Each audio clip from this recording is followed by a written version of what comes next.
I barely slept that night, hardly at all. I'd close my eyes and try to relax, but every time I did, I'd imagine a face pressed against my bedroom window, staring in at me.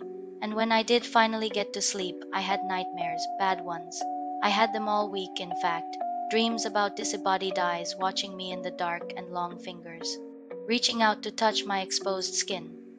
It wasn't any better when I was awake either. Not really. The shower was the worst. That's when Grandma's story really got to me.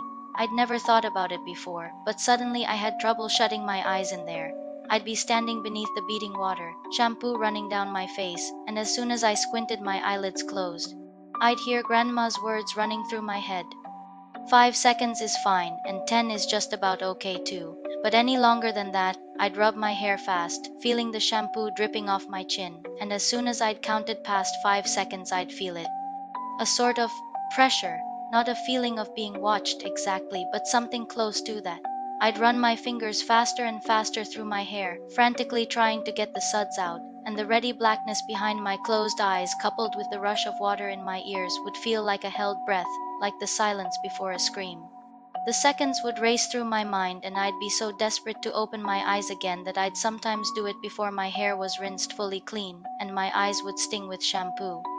But before I shut them again, I'd always be sure to peer out through the steamed glass door of the shower cubicle, just to make sure I was still alone.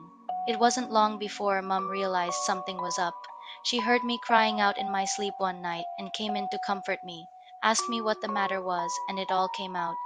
I told her about Grandma's stories and about Mr. Longfingers. She got this look on her face when I was telling her, like she used to get with me when I'd made her really mad. This wide-eyed, angry look. Only this time she wasn't angry with me. She was angry with Grandma.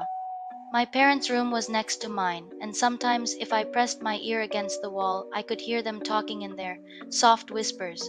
That night, though, after Mum was satisfied I wasn't scared anymore and she'd gone back to her room, the whispers weren't soft at all. Oh no. I heard Mum hissing to Dad about Grandma, about the story she'd told me. Mum's voice floated through the wall, sharp and crisp. "You know what your mother said to him now, don't you, Simon?" Dad's response was an unintelligible mutter. "She's told him there's a monster that'll get him if he shuts his eyes in the shower. A monster.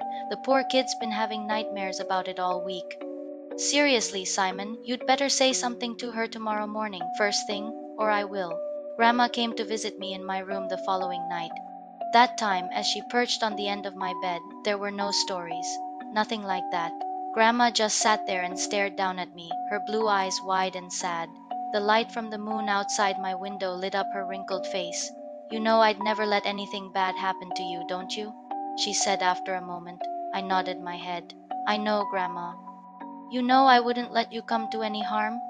I nodded again. "Okay, good. That's good." She looked away from me for a moment, out the window. "You know, the things I tell you in the evening are meant to help you, sweetheart. They're meant to toughen you up a bit, protect you." She paused and shook her head. "But maybe your mum's right. Maybe I went too far this time." She looked down at me and smiled. But even then, even though I was only 10 years old, I could tell it didn't quite reach her eyes. "I'll tell you what," Grandma said. "You know what I told you about Mr. Longfingers and the shower? Well, I'm going to make sure you're safe. I'll scare the bastard off. How about that? It won't come back in a hurry if it has to face me." I stared up at Grandma, watching her face glow in the moonlight, watching her smile down at me. I nodded my head once. Follow and stay tuned for part 3.